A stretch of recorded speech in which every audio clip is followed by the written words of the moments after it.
happy to be here with Liza McDonald, Head of Responsible Investments at First State Super.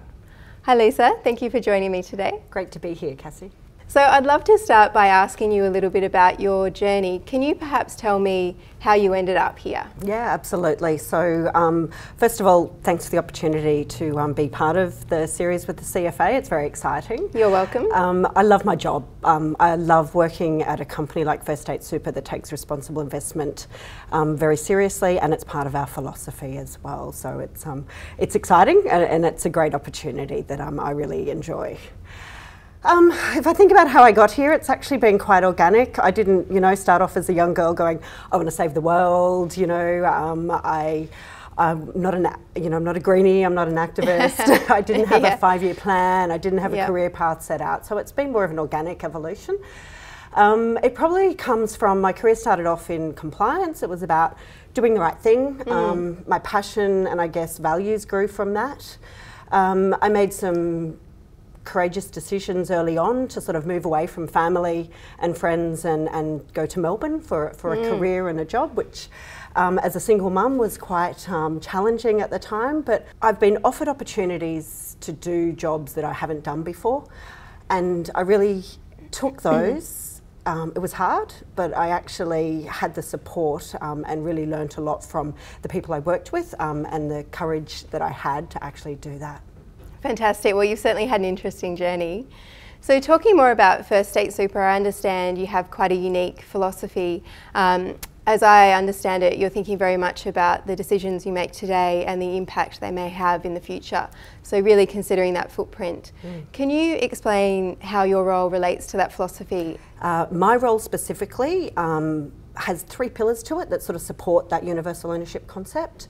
And the first is around strategic long-term investment. So a lot of the ESG research that we do will be related to a particular thing. So we've spent the last 4 years researching and understanding the risks of climate change and what that means to our portfolio, to our members' portfolio and their long-term retirement savings.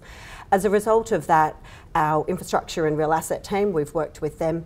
They've got a key theme around renewables and investing in renewables over the next 3 years.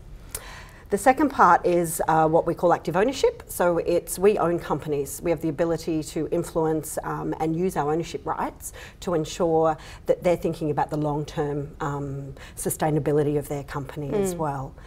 And thirdly, we think a lot about our partnerships and how we can collaborate with other partners and organisations to influence and really drive change. Gosh, it sounds very rewarding. Yeah, it's busy. There's a lot of work going on. Can imagine it is. But that belief is that we are investing for the long term. We're investing for members' money, and it's really about ensuring that companies and the assets that we actually do invest in are long term and will be sustainable. And as owners, we have the ability to influence. And that's what's so impressive, I think, is that you are able to actually make a difference through the work that you do.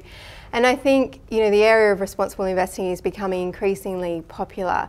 And I've noticed actually, particularly so with women in our industry, and I can't help but wonder if that's not because of the more obvious link to a bigger purpose. Do you think there's almost a strategy there that we could encourage more women into our industry through connecting them better to the bigger picture and the purpose that we're trying to build?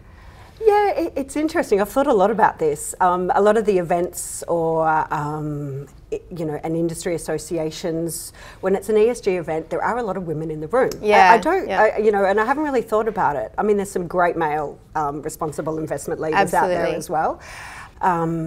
Millennials are a big driver around investing and wanting to align what they think and how they want to invest, and that is around the environmental aspects as well.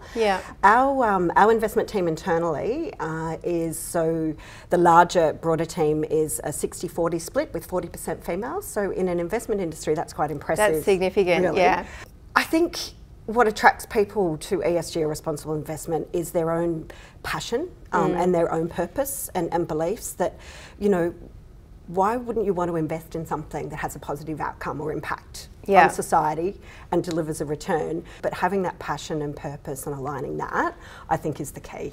It's great to see that First State Super has been one of the first local super funds to sign up to the CFA Open Letter campaign, which is really an initiative encouraging more adoption of the CFA Code of Conduct. How important is it to you, I guess, to be thinking about your members and also to bring integrity and ethics to your members when you're making your investment decisions? It's critical. Our purpose is members first. Yeah. You know, everything that we do, every decision that we make is going to impact a member in our fund. So when we think about investing, every decision that we make is going to have an impact on our members' retirement savings. Yeah. And our role as a fiduciary is to ensure our members have a return in retirement. We have this annual event where we actually invite our fund managers into the office, and we tell them what our philosophy and purpose and remind them about our members and that the money that they have and that they're managing on our behalf is for a member. We have a logo, Sam's gender neutral. Sam's been made into a nice little figurine who actually sits on every meeting room table in our organisation. Right. And Sam's there to remind us that every decision that we make has an impact on a member. Yeah. You know, there's been meetings where people have held up Sam and gone, you know, well, what about the member? How does this impact the member? What's the outcome for the member? So it is really important. We have had the managers in recently, and Sam's gone missing.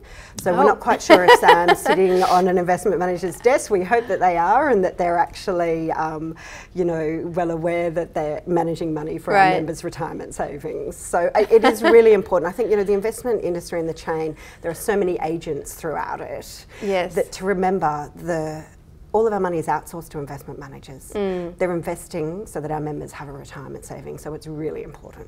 Well, I hope you can track down that Sam. But Lisa, look, thank you so much for telling us a bit about yourself and also responsible investment today. I greatly appreciate it. Thank you very much. No, thank you. It's been a great opportunity, and look, all I can say is that passion and purpose is fulfilling. A role in responsible investment in an organisation that aligns to your values is something that really resonates with me, and you know, as I said, I love my job and I love the industry. Well, absolutely shows. Thank you so much. Thank you.